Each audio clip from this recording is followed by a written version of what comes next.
Hey folks, this is going to be a little bit different than usual. I am trying to see if I can put more detail into these videos, so we'll see how this goes. This is my China Railways QJ, and this is revision 2. Between revisions 1 and 2, there isn't too much cosmetic difference, but the drivetrain has been overhauled, and I will go through that and describe how it's different from the one in the first version. So the quote-unquote gimmick of this locomotive is that the body is not rigidly attached to the frame that the drivers are attached to, and this is to balance the inside and outside overhang when the thing goes through turns. So we can look at the drive mechanism by taking the body off the chassis. This piece in the back is mainly there to keep those 3 gears from coming apart. So we pull that off. And then in the front there's a pin. And if we can undo that, you can take this off. And here is the chassis. So here you can see where the magic happens. Power comes through this gear and through these 2 universal joints that pivot where the chassis articulates, and that lets you put power from the body into the floating part of the chassis. This mechanism is the same between versions 1 and 2. What has changed is the gear ratio here.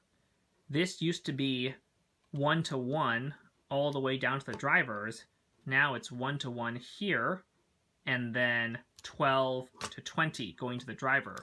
And the more gear reduction this has, the better low-speed torque it will have, even though the top speed will not be as high.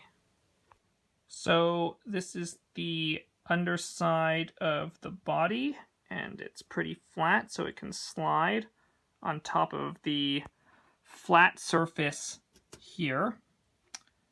You'll notice right here the pin that connects to the front of the chassis slides, and this is because as the chassis goes through corners, the distance between the fixed points here and here, they will change, and you have to accommodate that. With the body back on the chassis, we can look at the motors, which are hidden under here. This used to have 2 L motors back to back, but now, because the gear ratio was reduced down in the chassis, we don't need as much power to drive this because we won't be going as fast. So both of the motors here connect with 24-tooth gears down to the center drive shaft here, and it needs to be 24-tooth gears on the motors because the center shaft has to have 8-tooth gears because there isn't enough clearance to mount larger gears. But since it's 24 to 8 and then back to 24 on the chassis drive shaft, the net gear ratio here is still 1:1, and that means when combined with the 12:20 down here, the net gear ratio of the entire drivetrain is still 12:20. Due to the lower gear ratio, we aren't using as much power because we aren't going as fast, and that means instead of using the LiPo battery box, which I was previously using. I'm using the AAA box instead. One feature of this model is that if you press on the dome, you can turn on the locomotive by doing that, and there's a lens here such that you can see if it's on or off.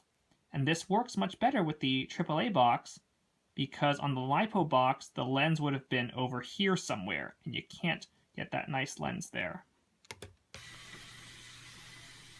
So ultimately, all these changes came about because I wanted better low-speed performance on the QJ. The QJ was never designed to be an express locomotive or something fast, so the one-to-one gearing with the Ls never really made that much sense, except that I couldn't figure out until now how to add more gear reduction into that drivetrain. So the Ls were needed to give it even decent performance. Even then, the low-speed performance was still not very good. It wouldn't be smooth until maybe speed 3 or 4, at which point you were going at a medium speed already, which was not good.